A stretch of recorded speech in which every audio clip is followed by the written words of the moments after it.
Okay, so my pro just announced playing tournament that we've kind of all been waiting for. I guess it's the next tournament, the next big thing to watch. So it's in 13 days from now if you're from America. 12 days, well, 13 days for me as well, actually. Just time zone gap, depends what day it falls on. But 10 teams, 5 days, 2 SPL spots up. So it goes to exactly the same relegations as last time. Is good.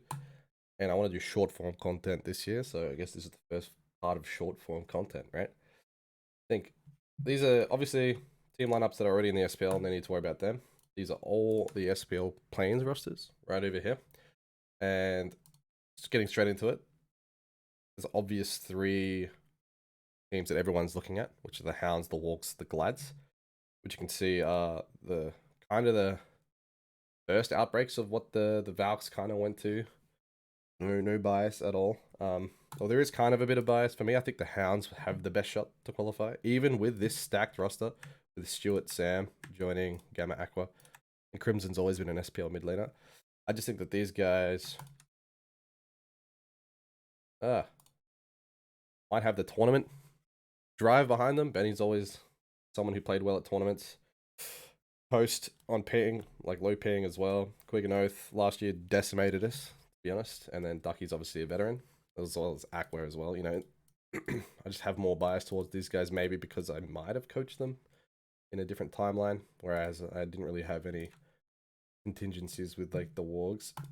Glads is obviously the third one that has veterans on it, and people are keen to see win. But enough about the obvious in the room. I kind of want to talk about my two spicy picks, which would be the Titans, which is in my Zen dashboard, Nehu, Dame, and Delny. I think compared to the other teams on the list here, these might be the underdogs. I'm not seeing anyone on Twitter be like, oh, you know, Titans actually have a good chance. I think they might have a decent chance to show up and make an upset. Maybe. It's always like if they play well on the day. Dame, Nehu, and Delany, super strong. Zen has been playing pretty well in the past tournaments. I think he's like grown as a player, which is obviously very good in the last like 18 months. And the dashboard's the question mark. But it's support. But how well can you do in this support meta where I think it's very easily abusable as a jungler? So Oath, Kermie, Sam, even worse, Turtle, or like, you know, El Leon might have like his mentality of like, I'm going to kill the support because he's level 9 at 15 minutes. Hey, might be what he does. And then my second spicy pick, the Valks, which I didn't even think of before then. Old team brand, but Watchy, Rotwin, Ray Shadow, Worst Turtle, and Nil. I will say I'm unsure about Ray Shadow and Nil, but Watchy, Rotwin, and Turtle I think might do really well on land. Might. Rotwin, we all called him Goatwin for like 2 months, and we forgot about him, I feel. Everyone in the SPL was like, this guy is actually nuts. This Rotwin guy is doing really well. I remember the name from last year, and I was surprised we never saw it again, really, at like Worlds or anything like that. Worst Turtle's always a player of highly respected as a jungler. He's got that dog in him, bro. He just can carry hard. And then Watchy also kind of like the Zan of EU, maybe. Just maybe not not as toxic, but you know, he has some super highlight plays, play variety of gods, and is always a character while playing well. So it's always good. And then we'll just take your attention up here to the Plains rosters. I didn't really do any this is key players. Didn't really do any key players over here for top 3 because we kind of know them. They're familiar with the Scorpions. iDavy, Pred, Streak Up, Sarpe, Connor. Streak Up, I've kind of highlighted due to us not really seeing him too much outside of like EU focused content. You know what I mean? Like he hasn't really come to any international lands. Whereas I feel like iDavy, Sarpe, Connor should kind of be fresh in minds. I'm unsure about iDavy. Am I crazy for that? I just might see his name all the time. Like I'm super confident in all these players to show up and play decently at LAN, and Streak Up is obviously he was a goat. Used to lane with genetics back in outcold gaming, maybe. I don't get me, not the best EU guy, but really good ADC back in the day. And now he's a mid laner, so we'll see what we can do there. The Sages, they've dumped their ADC from beforehand. I think can't remember who it was. Was it Zen? Maybe it was Zen. Unsure. Wowie's there now. Obviously, I love Wowie. Priv, love Priv. Ron, love Ron. Andrew or Short Fuse. This is like his time, bro. Everyone always memes that he's next up. I guess like now it's time to prove it. Even if he doesn't prove it, he'll cement himself as like a top SCC prospect, which is very healthy for him. I think it's good. He's like, he did improve, which is very good, but if you fall short this land, it's not going to look that great. And then Remakami had a pretty bad showing on the Hounds last year. It was our game plan actually to bully Remakami, and that's our win condition. So hopefully he's stepped it up since then, and he's got more of a god pull and more of an aggressive stance. I feel like he played a lot to not lose. When you come to these lands, you need to play to win your lane. You need to play to be confident and aggressive, and I hope Remakami comes in confident and aggressive. Next up's the Titans, which is pretty familiar if you've been in NA, SCC, or even the other lands. Delny, I feel like I was going to highlight Delny and be like, he's a player to look for, but he's actually just been so consistent. I think he might be top 3 solo laner outside of, well, not might be, he definitely is. He definitely is a top 3 solo laner outside of the SPL. I know Leo Dishonored was in contention for that, but I think Delny's proven to be really, really, really, really consistent and play up. You know, being able to play up is super valuable from a player at any time, especially at tournaments.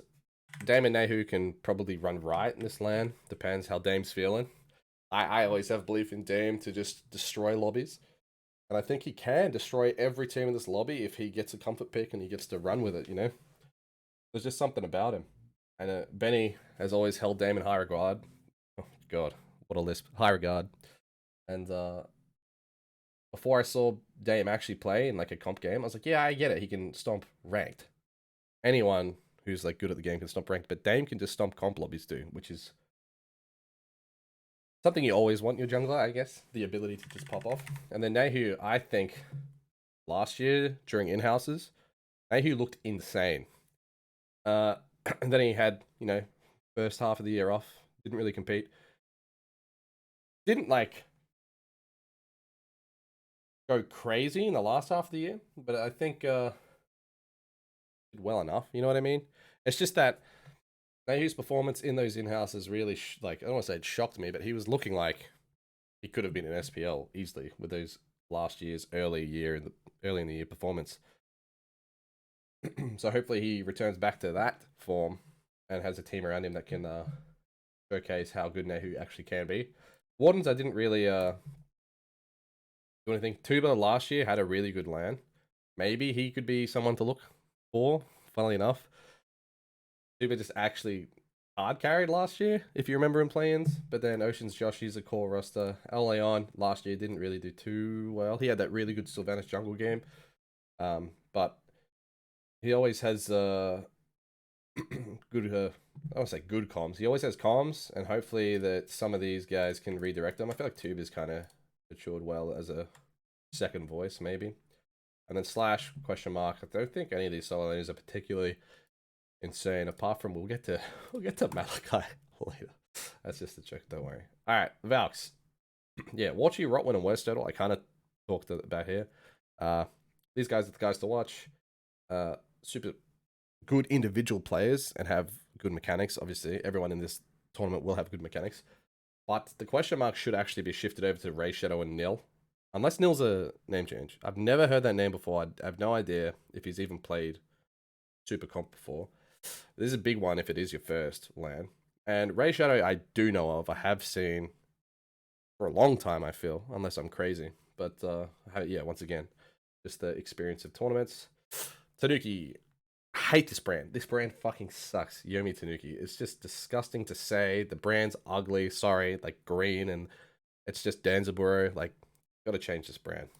But Shinigami, Promise, Grave. Why'd I skip Spreen? Spreen, Grave, and Runders. So Shinigami and Spreen, as well as Promise, I guess. Actually, I'll talk about Promise later. Shinigami obviously did decently last year. Spreen has always been someone who's been talked about for the last three and a half years, I'd say, as someone who was always really good. But since I joined SCC 3 years ago or 4 years ago or whatever, he came in and I was like, this guy is good. And then as we started getting better, he didn't really follow the trend of everyone else. He kind of just stayed at the level. And everyone was saying he's fallen off, but I think everyone else just got better. So I want to see if Spreen has not caught up, but once again, got momentum behind himself and put himself above the other mid laners here, which is a hard task, to be honest. If right now, if he plays really well, he's probably the same level as maybe Jangaroo and Joshi. I see Streak Up could just be better than Spreen right now. I think that's a highly likelihood. And this is in no order, by the way. Grave? What? I don't know. Love him or hate him. He pops off, bro. Or actually, you know what? He like love him or hate him. He pops off, or he just shits the bed. I don't know what's gonna happen in Grave. I want to see how he does in a tournament setting with a LAN in the booth with the boys. Probably really good for a player with carry potential. I feel like all these junglers can just pop off. But then again, I'm just thinking season 10. It's just such a Mickey role right now. You know what I mean? Runders in the solo lane. I haven't seen much of Runders since his weekend run, which was obviously getting knocked out by your bad kid and like Sweet Potato and plays like that. So obviously it wasn't like too good for Runders, but hopefully he comes back with a little bit of a redemption arc. And then Shabalba Storm, good brand. Mando Warrior, Dingo Dial. Forgot his name before this. Globe? The Globe? Valo and Malachi. This should be the last place team, without a doubt. Maybe they can take games of like the Valks if they are actually just bad. They can probably take games off the Wardens if the Wardens show up with a bad identity. Because Oceans showed up last land with a really good identity, really good planning with like his Horus, and he ran a couple games with Horus. They did really well against the Oni Warriors, if you think about it. They even took a game off them. But if Oceans comes in with a bad idea, I think the Storm can actually beat them. You know what I mean? It just depends. But Oceans isn't normally crazy wrong. Scorps, maybe if the Scorps fall flat. I just think if these guys beat any of the guys above them here,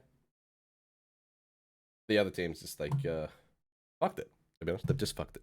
And that's not me necessarily hating on the players of the Storm. I love Mando Warrior. I always have liked watching his games.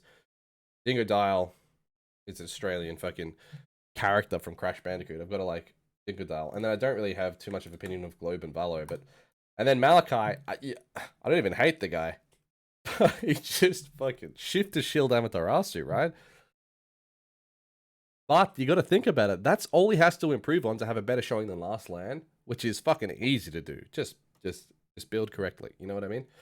So if you are the Storm, you're probably coming in with 0 pressure, which is great to have. Whereas these guys are probably feeling the pressure, right? I feel like these guys, especially Wowie, hate to say, he's probably feeling the pressure, kind of being fucked over a lot, and then having to join what is the weakest roster out of the Valks split, right? It is just stressful time for Wowie, for Benny, for Kermie, for Inbound, for Snoopy, for Scary. You know, Stuart coming second at Wilds, and now he's playing for his SBL things versus Mando, who does not give a fuck. There could just be some like mental. Mando just jumps in. I don't give a fuck if I die. Makes a play happen. Like Stuart probably won't. Well, Stuart probably will, but you know, there's just that mental edge of no real worries, doing it for the want, doing it for the love, rather than doing it to secure your spot. So yeah, that was supposed to be short form content, and that's 14 minutes, so I'm going to stop it right there.